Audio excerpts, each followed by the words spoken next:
Audi has declared war on America's standoffish relationship with diesels, sticking the engines in almost every model. But this one's the most stylish. Let's drive the 2014 A7 TDI and check the tech and the status at the front lines.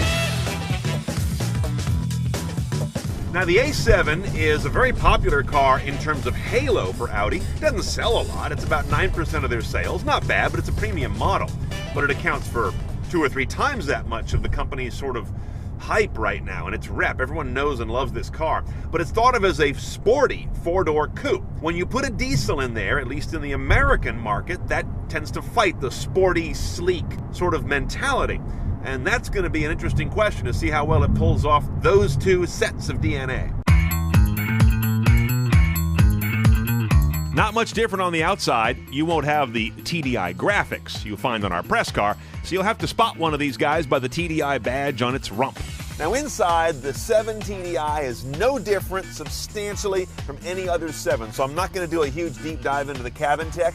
To find out about that, go look at our previous reviews on the A7 and the S7 at cars.cnet.com. Only a few things tip you off you're in a diesel. The tachometer is the main one. There's your red line at what, 4,800 RPM? That would be, about 2,000 lower than in the supercharged gas engine car. And on a really cold morning like our shoot day today, there's a moment or 2 pause when you first start the car. That reminds you it's a diesel as well. And this is interesting, an energy consumer's screen that shows you what parasitic operations are dragging down the engine's efficiency, and with a rough estimation by how many gallons of fuel per hour they're burning.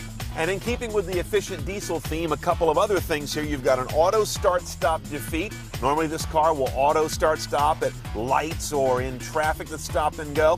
Luckily that defeat is sticky. Defeat it once and it stays that way, and that's how I like it. I'll show you why in a moment.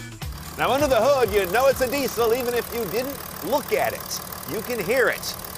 Turbocharged V6 3-liter. There's your turbo right there. Slightly smaller for the US than Europe, so it has better low RPM spool up at the sacrifice of, I believe, a little bit of top speed. Not that it matters, it's academic. Your numbers on this guy are 240 horsepower, kind of small for a 4,300 pound car, but 428 foot-pounds of torque. That's a stunning delta between horsepower and torque. 0 to 60 is 5.5 seconds. What really matters is the MPG. 24 city, 38 highway, 29 average. 1 drivetrain, 8-speed automatic, Tiptronic, and of course, Quattro all-wheel drive. Let's go see how it works. Okay, on the road, the first thing I noticed in this A7 TDI is I'm hearing more diesel noise than I do in some other diesels that we've driven lately that don't even cost this much. I'm kind of surprised by that. At idle and in city conditions, I hear it come through rather notably. That's not what I expected here. Once you're out on the road, there's such great torque from this car.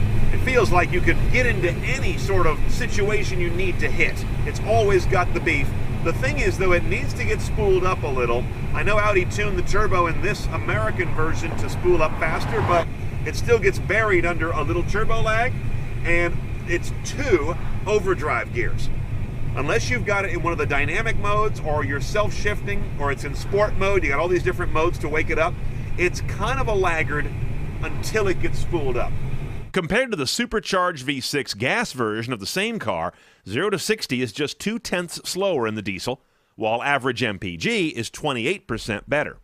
The steering on this car was very odd for me. It's an electromechanical steering rack, but when the lane departure tech is turned on, which is active by the way, it'll prevent you from drifting out of a lane by using the steering rack, it gets in the way a whole bunch of times. I was driving once down the road, straight line, and it corrected me. I wasn't doing anything that needed correcting. Sometimes it will let you go all the way onto the line and then it corrects. Other times it's very conservative, pulls you back when you're nowhere near the line. And other times this little icon on the dash indicates it just can't find the lines when it goes yellow. So this system seems to be somewhere between a work in progress and a mess. I wasn't impressed by it. I'm going to assume it's this car because Audi doesn't normally get those things wrong, but I'll tell you, Infiniti and Acura tend to get them more right.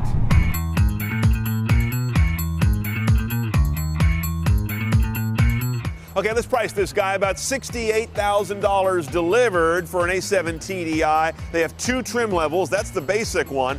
On top of that, you can add a driver assistance package for $2,800. That's the lane departure stuff we talked about, and also adaptive cruise and some stop and go in city traffic. $850 more gets you Bose audio, all in about $71,500 done up CNET style. Okay, if you drive one of these, here's how you should check the tech. Note the power delivery and if it's sensitive enough for you in everyday driving. At the same time, listen in for the diesel noise. I found it kind of intrusive. You may not.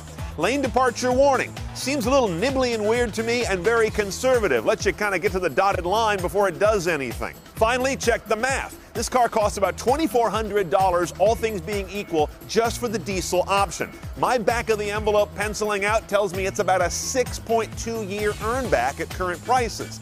It doesn't really make sense, to be honest. I doubt you'll have this car that long. So you've got to also factor in the fact that you love diesel torque and the fact that it's got 19% lower CO2 emissions.